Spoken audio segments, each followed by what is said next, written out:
Recently, you know what? Addendum. By recently, I mean recently. Not recently, just recently. Okay? Okay, good. Now, recently, the internet has been ablaze with buzz for Yooka-Laylee, the spiritual successor to the classic Banjo-Kazooie series from the Nintendo 64 era. For them youngins out there, that's Nintendo from back to the mid to late 1990s. This Kickstarted game flooded past its goal and has had near unprecedented success in its field of video games. But the internet loves to toot its own horn over many things. The excitement is there for a reason, but what reason? Some people out there in the wilds of the cyberweb think it's time for a resurgence of the collect-a-thon 3D platformer that dominated the minds of gamers not too long ago. Generally, the argument goes as follows. The genre has mostly disappeared because retailers or publishers have no real proof that the market still exists for it.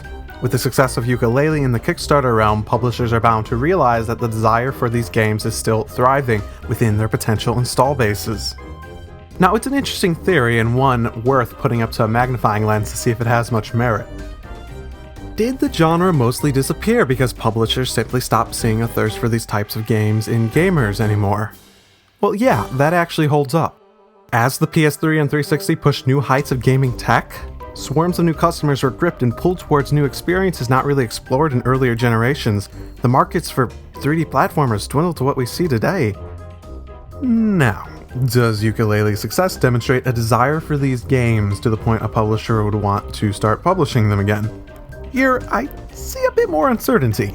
At the time of writing, Yooka-Laylee has about 56k supporters on Kickstarter. The big titles of the modern gaming industry would be expected to sell something to the tune of 1 million or more. With the budgets of today, this proven audience is just not what publishers are looking for. What the Kickstarter does prove, however, is that there is a thriving community of players with a passion for this niche. Yes, niche. Niche, whatever. I say it niche. Okay, let's go on.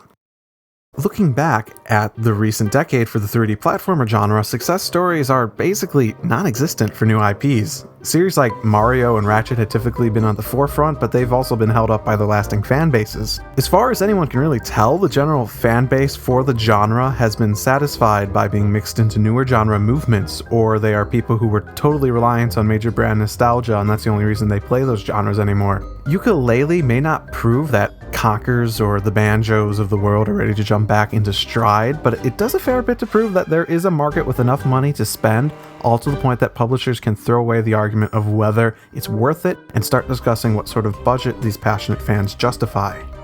The last point to look at would be the idea that publishers are noticing and deciding to act on these revelations. This would probably be my greatest concern for any fan of the genre. Publishers, they don't like to act on things, period. Outside of indies, the current gaming sphere primarily has games that are sure things in some way or another. Watch Dogs was betting on the open world appeal. Destiny was betting on the appeal of Bungie in the FPS genre. Even new IPs of today are typically not real risk. Budgets are just too damn high. A company like publishers and stuff, any company would typically rather invest $100 million on a project that will make them 3 times that than $100 million budgets that will make them 3 times that. Just having that one lump is a really big incentive for publishers, and if it's not a big sale, a lot of companies are willing to just back out of sure moneymakers. Realistically, I would expect more of these titles from indie developers who want to buy into the enthusiasm. There are also maybe a few smaller budget titles from big name developers to test the waters themselves, but it's hardly a sure thing. It might be odd to say, or it's a weird sell I think, but I feel as though movies or TV might be actually the best chance for the genre to jump back into the foreground again like some people really would like it to do. The Ratchet & Clank movie releases next year, and the Sly Cooper movie releases soon after that. Sonic Boom tried. It tried to do it recently with a TV show. There's even been discussions and rumors of a Mario movie. In my opinion, if 3D platformers want their way back into the mass market limelight, they'll have to do it on the backs of cross-platform hype trains like movies and TV. Now, these would be success stories publishers would listen to and actually probably act on, because, publishers, they're always the smart ones.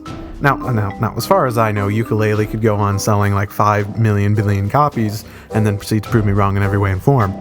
But I'd be willing to bet against that. I'm not going to bet anything against that, but I'd be willing. Probably.